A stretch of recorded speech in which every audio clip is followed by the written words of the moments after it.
नमस्कार ट्रेडर्स मित्रांनो, माझ्या मार्केट चॅनलमध्ये तुम्हा सर्वांचे स्वागत आहे. या व्हिडिओमध्ये आपण उद्या निफ्टी, बँक निफ्टी आणि सर्वात महत्त्वाचं फिन निफ्टीची जी एक्सपायरी आहे त्यामध्ये कशा पद्धतीचं कामकाज होऊ शकतं हे पाहणार आहोत. त्या अगोदर आपण काल काय डिस्कशन केलेलं होतं. काल जर तुम्ही फक्त लेवल न पाहता जर डिस्कशनवरती फोकस केला असेल तर तुमच्या लक्षात आलं असेल. काल काय सांगितलं होतं की मार्केट जर फ्लॅट ओपन होते ना तर चांगल्या पोझिशन बनू शकतात, पण जर गॅप अप होतोय ना तर त्या केसमध्ये आपण काय करायचं आहे, वाट पाहायची आहे. म्हणजे जर अशा पद्धतीचं कामकाज होतोय, पहिला ब्रेकआउट बनतोय ना तर तो सोडून द्यायचा आहे आणि त्याच्यामध्ये कोणताही ट्रेड प्लॅन करायचा नाही आहे. आणि ज्यावेळेस सेकंड ब्रेकआउट बनेल त्याच वेळेस आपल्याला ट्रेड प्लॅन करायचं आहे. तर आज झालं काय, पहिलीच मोठी कॅन्डल बनली, थोडा वेळ सस्टेन केला आणि ही एक ब्रेकआउटसारखी कॅन्डल बनली.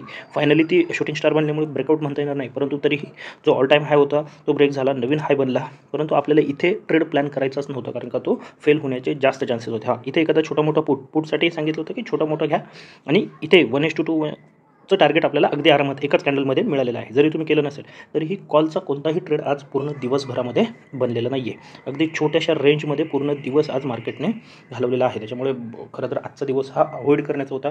ज्यांनी इथे BTST घेऊन गेले होते त्यांनाच फक्त चांगला प्रॉफिट असणार आहे. आणि या गोष्टी वारंवार होत असतात. एक मोठा गॅप ऑल टाईम हायच्या जवळ आहोत. जेवढं मार्केट कन्सल्टेशन करेल ना तेवढा ब्रेकआउट चांगला असणार आहे. मग आता उद्यासाठी आपण कशा पद्धतीने प्लॅनिंग करू शकतो. उद्यासाठी परफेक्ट 2च लेवल मार्क करायचे आहेत. फक्त 2 लेवल याच्यासाठी, एक ऑल टाईम हाय आहे त्याच्यावरती जर तुम्ही निघताय आणि बेस्ट वे काय असू शकतो, फ्लॅट ओपन किंवा थोडंफार गॅप ओपन इथे सस्टेन करून जर ब्रेकआउट येतो ना तर तो बेस्ट ट्रेड ठरवू शकतो. कारण का आता 3-4 वेळा ट्राय केलं आहे. आता शक्यता कमी आहे फेल होण्याचा, जो ब्रेकआउट येईल तो शक्यता कमी आहे, परंतु त्याच्यासाठी तयारसुद्धा राहायचं. जर फेल झाला तर शक्यता कमी जरी असली तरीही. मग यानंतर जे टार्गेट आहे ते पहिलं टार्गेट असणार आहे 22,565 ते 22,580. हा 15 पॉईंटचा झोन आहे.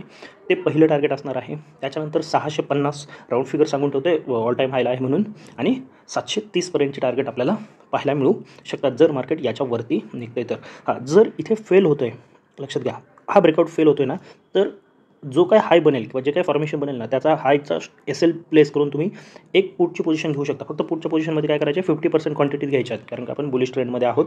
उगीच सर्वच्या सर्व क्वांटिटी घेऊन मोठा लॉस करायचा नाही आहे. 50% क्वांटिटीने तुम्ही पुट ट्राय करू शकता. ज्याचं पहिलं टार्गेट हे आजचं जे क्लोजिंग आहे 460पर्यंत ते असू शकतं, आणि दुसरं टार्गेट हे 430 425 जो की आजचा लो आहे तिथपर्यंत तुम्ही ठेवू शकता. जास्त मोठ्या टार्गेटची अपेक्षा करायची नाही. हे झालं अपसाईडसाठी. आता डाऊन साईड कशा पद्धतीने प्ले करायचे आहे. डाऊन साईड थोडी कन्फ्युजिंग आहे. म्हणजे मी तरी फ्लॅट ओपन असू द्यात किंवा गॅप डाऊन असू द्यात पुट ट्राय करणार नाही आहे. मी अवॉइड करेल उद्या पुन्हा. तुमचं काही फॉर्मेशन बनत असेल किंवा तुमचं काही ॲनालिसिस असेल तुम्ही घेऊ शकता, परंतु ज्या पद्धतीने मला वाटतं आहे, कारण का काय होतं आहे, हे 425 एक आहे, त्यानंतर 375 380 ही एक लेवल आहे, आणि 320 ही एक लेवल आहे, आणि खाली 280. या 3 ते 4 लेवल खूप महत्त्वाचे आहेत. आणि छोटे छोटेच लेवल आहेत. म्हणजे अगदी 40-40 50-50 पॉईंटच्या अंतराने इथे कुठेही एक सपोर्ट मार्केट घेऊ शकतो. फक्त आता हेच सांगणं अवघड आहे की इथे सपोर्ट घेऊन वरती जाते, इथे सपोर्ट घेऊन वरती जाते, इथे सपोर्ट घेऊन वरती जाते. त्यामुळे या सर्व लेवलचा रिस्पेक्ट होणं गरजेचं आहे. म्हणून मी पुटमध्ये बसणार नाही आहे. पुटची जी एंट्री आहे ती याच्या खाली बनू शकते, पण इथे सुद्धा एक कॅच आहे. जर याच्या खाली जरी जातो आहे ना तरी जास्त मोठी जागा शिल्लक राहत नाही, कारण का ऑलरेडी आपण इथे आहोत, इथून इथपर्यंत येणार आहोत, आणि याच्या खाली जर पुट घ्यायचं म्हटलं तर जास्त जागा शिल्लक राहणार नाही आहे. त्यापेक्षा थोडं पुटचा ट्रेड अवॉइड केलेला केव्हाही चांगला. फक्त पुटचा ट्रेड कधी बनू शकतो, वरती जाऊन जर फेल्युअर होतं किंवा इथे येऊन एखादं बेरिश फॉर्मेशन बनतोय ना तर हा पुटचा ट्रेड मग तुम्ही कॅरी फॉरवर्ड करू शकता स्टॉप लॉस ट्रेल करून पुढे जाऊन. पण याच्या खाली फ्लॅट ओपनिंग किंवा गॅप डाऊन नंतर खाली येताना कुठेही पुट घेणं थोडं रिस्की असू शकतं. बनणारच नाही अशातला भाग नाही, परंतु थोडं रिस्की असू शकतं. त्याच्यामुळे मी तरी तो ट्राय करणार नाही आहे.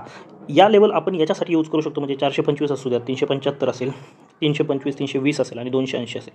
या लेवल आपण कशासाठी यूज करू शकतो, जर मार्केट इथे येते, एखादा डबल बॉटम असेल किंवा कोणतंही हॅमर कॅन्डल असेल बनवतोय तर त्याचा लो SL प्लेस करून तुम्ही इथे बाईंगची पोझिशन बनवू शकता. आणि मग त्यानंतर हे जे पहिले टार्गेट आहे हे दुसरं टार्गेट आहे, आणि वरती जे टार्गेट डिस्कस केलेत त्यासाठी ट्रेड प्लॅन करताय. जास्त काही करण्याचा प्रयत्न करायचा नाही आहे. आणि एक लक्षात ठेवा, विक्स अगदी 12च्या आसपास आहे, याच्यावरती एक लक्ष ठेवा, ते खूप महत्त्वाचं असू शकतं. आता बँक निफ्टीमध्ये काय असू, बँक निफ्टी थोडं वेगळं आहे, कारण का जी महत्त्वाची लेवल होती ना 47,400 त्याच्यावरती क्लोजिंग दिलेलं आहे. खरं तर 47,500च्या वरती क्लोजिंग आहे, म्हणजे खूप चांगलं क्लोजिंग आहे. तर ही इथे काय होऊ शकतं की मार्केट जर फ्लॅट ओपनिंग नंतर खाली येते ना तर 47,400 450 हा जो झोन आहे ना हा बाईंगसाठी बेस्ट झोन असू शकतो, आणि या ठिकाणी एक चांगलं बाईंग होईल. आणि मग त्यानंतर 47,600 हे तुमचं 550 600 हे पहिलं टार्गेट, त्यानंतर 47,800 48,040 आणि 48,200पर्यंतच्या लेवलसुद्धा आपल्याला पाहायला मिळू शकतात. मी उद्यासाठी सांगतोय जर खाली येते तर. हां, इथे एक पुट ट्राय करायला काही हरकत नाही. जर 47,400 ब्रेक होते, फक्त इमिजिएट गॅप डाऊनने किंवा डायरेक्ट ब्रेक होते एकाच कॅन्डलमध्ये, जशी आजची मोठी कॅन्डल बनली, तर अवॉइड करायचं. पण इथे होल्ड करून, सस्टेन करून जर 47,400 पुन्हा एकदा ब्रेक होते ना, तर 300-400 पॉईंटचा फॉल अजून आपल्याला पाहायला मिळू शकतो. 300-400 पॉईंट म्हणजे तुम्हाला पुन्हा 47,000 पर्यंत घेऊन जाऊ शकतो. याच्यासाठी तुम्ही इथे पुट ट्राय करू शकता. 60 to 70% क्वांटिटी इथे सुद्धा ठेवायची आहे. अगदी पूर्ण क्वांटिटी इथे सुद्धा घ्यायची नाही आहेत. निफ्टीमध्ये जे घेणार आहोत त्याच्यापेक्षा थोडे जास्त असतील तर काही हरकत नाही, परंतु पूर्ण क्वांटिटी इथे सुद्धा ट्राय करायच्या नाही आहेत. एक 30-40 पॉईंटचा स्टॉप लॉस असणार आहे. 1:2, 1:3 हे आपलं टार्गेट असणार आहे. अगदीच झालं तर 250 आहे, 120 आहे आणि 47,000 या टार्गेटसाठी आपण डाऊन साईडचे ट्रेड प्लॅन करू शकतो. आता फ्लॅट ओपनिंगनंतर अपसाईडला जायला सुरुवात करतोय, तर ही लेवल मार्क करून ठेवा, जो की आजचा हाय बनलेला आहे 600-650. याच्यावरती जसं निघणार आहोत ना, पुन्हा एकदा आपण कॉल ट्राय करणार आहोत. फक्त एक अडथळा आहे, तो आहे 47,800चा. जर 47,800ला मार्केट थांबते थोड्या वेळ, तिथे जर सस्टेन करून ब्रेकआउट देते ना, तर तो बेस्ट ट्रेड असणार आहे. म्हणजे तुम्ही इथे 50% क्वांटिटी आणि 47,800च्या वरती 50% क्वांटिटी टार्गेट जे मगाशी सांगितलेले आहेत 47,800, त्यानंतर 48,000, 48,200, 48,250 या टार्गेटसाठी आपण ट्रेड प्लॅन करणार आहोत. आजसुद्धा काय झालेलं आहे ना, निफ्टीमध्ये चांगला ट्रेड बनला आहे ना, बँक निफ्टीमध्ये चांगला ट्रेड बनला आहे. पहिली कॅन्डल आणि त्यानंतर काहीही घडलेलं नाही आहे, पूर्ण एका साईडवेज झोनमध्ये मार्केट गेलेलं आहे. इथे सुद्धा अवॉइड करण्यासारखा ट्रेड होता. आता तिसरा जो इंडेक्स आहे ना, तो महत्त्वाचा आहे. जे आज ज्या इंडेक्सची एक्सपायरी होती मिड कॅपची, जसं मिड कॅपमध्ये पाहायला मिळालं ना, तसंच काहीसं तुम्हाला उद्या फिन निफ्टीमध्ये पाहायला मिळू शकतं. मिड कॅपमध्ये काय झालं आहे थोडक्यात पाहूयात आपण काय झालेलं आहे. पूर्ण दिवस म्हणजे एक गॅपअप पहिली कॅन्डल बनली आणि त्यानंतर काहीही घडलेलं नाही आहे. परंतु या ज्या 2 कॅन्डल बनल्या ना, ही एक ग्रीन, खरं तर ती एकच 5 मिनिटाची जी कॅन्डल आहे ना, अगदी ₹5चा ऑप्शन 50 होताना पाहायला मिळालेला आहे. आणि अगदी तो ॲट द मनी म्हणजे 10,650चा जो कॉल होता, तो ₹4 49.80 पर्यंत जाताना पाहायला मिळालेला आहे. आणि तसंच काहीसं उद्या आपल्याला याच्यामध्ये, आणि हा आपल्या टेलिग्राम चॅनलला आहे, तुम्ही जाऊन चेक करू शकता. आपण अगदी त्याच लेवलला बाय केलेलं होतं, 4-6च्या दरम्यान बाय केलेलं होतं. 3.90चा काहीतरी लो होता आणि शेवटी क्लोजिंगसुद्धा त्याचं 40-42च्या आसपास आहे होते कुठेतरी. आता फिन निफ्टीमध्ये सुद्धा उद्या तसंच काहीसं होणार आहे किंवा होण्याची शक्यता आहे. होणार आहे असं म्हणता येणार नाही, होण्याची शक्यता आहे. मग इथे काय होऊ शकतं, एक ट्रेंड लाईन तुम्ही इथे ड्रॉ करून ठेवू शकता. ही ट्रेंड लाईन का महत्त्वाची आहे, तर आता ज्या पद्धतीचं कामकाज चालू आहे ना, उद्या इथे एक संधी होऊ शकते. जर मार्केट फ्लॅट ओपन होते तर या ट्रेंड लाईनला रिस्पेक्ट करून डबल बॉटम बनवून जर वरती जाते, तर इथे एक ट्रेड तुम्हाला प्लॅन करता येऊ शकतो. 20 ते 25 पॉईंट हा तुमचा स्टॉप लॉस असला पाहिजे, एक्सपायरी आहे म्हणून, आणि टार्गेट 1:2, 1:3 हे ठेवलं पाहिजे. फक्त या ट्रेंड लाईनसाठीचा ट्रेड सांगतोय. ही ट्रेंड लाईन ब्रेक झाल्याच्या नंतर पुढचा ट्रेड घ्यायचा आहे का नाही, पुढच्या ट्रेडसाठी तुम्हाला ही लेवल ब्रेक होणं खूप महत्त्वाचं आहे. ती लेवल आहे 21,120ची, लक्षात घ्या. किंवा इथे जरी तुम्ही ट्राय केलं 21,150 ब्रेक होताना, 21,150 किंवा 21,140 ब्रेक होताना एक पुट ट्राय करू शकता, पण क्वांटिटी कमी ठेवा. आणि ज्या फर्दर क्वांटिटी आहेत त्या 21,100च्या खाली तुम्ही ॲड करू शकता. 21,100च्या खाली एक चांगला फॉल तुम्हाला पाहायला मिळू शकतो, जो की तुम्हाला 21,000 पर्यंत घेऊन जाऊ शकतो. 21,050, 21,000 पर्यंत घेऊन जाऊ शकतो. थोडं रिस्की आहे, परंतु हाच ट्रेड आहे. दुसरा ट्रेड सध्याला फिन निफ्टीमध्ये तरी बनत नाही आहे. फ्लॅट ओपनिंग नंतर इथे ते सस्टेन करते आणि ब्रेक करते. ही ट्रेंड लाईन ब्रेक करताना घ्या, किंवा मग 21,100 ब्रेक करताना घेऊ शकता. 21,100, 21,120 ही जी लेवल आहे ती ब्रेक होताना तुम्ही घेऊ शकता. इथे 2 पुट बनवू शकतात. मग तुम्ही क्वांटिटी डिवाईड करून घ्या, किंवा एकदमच जिथे तुम्हाला ॲव्हरेज सोपं पडेल. कारण की उद्या एक्सपायरी आहे, प्रीमियम कमी असतील तसे तुम्ही ॲडजस्टमेंट करू शकता. टार्गेट खूप मोठे ठेवण्याची आवश्यकता नाही आहे. 21,000 जर ब्रेक होते तर पुन्हा एक 100 पॉईंटचा फॉल आपल्याला इमिजिएट एक्सपायरीचा जो फॉल असतो ना, तो पाहायला मिळू शकतो. तुम्हाला 20,900 पर्यंत घेऊन जाऊ शकतो. आता अपसाईड कुठे आहे, जर फ्लॅट ओपनिंग नंतर वरती जायला सुरुवात करते ना, तर 21,225 ही लेवल ब्रेक होत नाही तोपर्यंत काही करायचं नाही. 21,225च्या वरती एक चांगला ट्रेड प्लॅन होईल. तिथून तुम्हाला 100 ते 150 पॉईंट मिळतील. 15 ते 20 पॉईंट तुमचा स्टॉप लॉस असणार आहे आणि 100 ते 150 पॉईंटचं टार्गेट अगदी आरामात.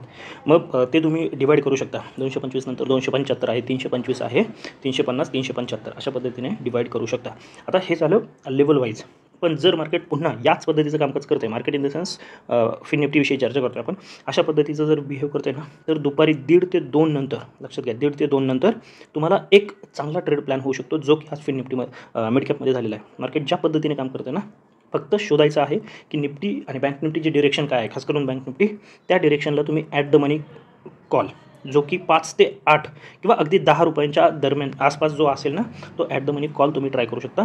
50%चा स्टॉप लॉस आणि डबल ट्रिपलचं टार्गेट ठेवून तुम्ही ट्राय करू शकता. पण तो 1:30 ते 2 नंतर, अगदी सुरुवातीलाच तसं करायचं नाही आहे. आणि याच प्रीमियमच्या आसपास असलं पाहिजे, 10च्या अगदी आसपास, 10-12, 8 ते 12 ही 4 पॉईंटची जी रेंज आहे त्याच्यामध्ये जर ॲट द मनीचा कॉल मिळत असेल आणि निफ्टी बँक निफ्टी पॉझिटिव्ह साईडला असतील, तर तुम्ही तो ट्रेड प्लॅन करू शकता.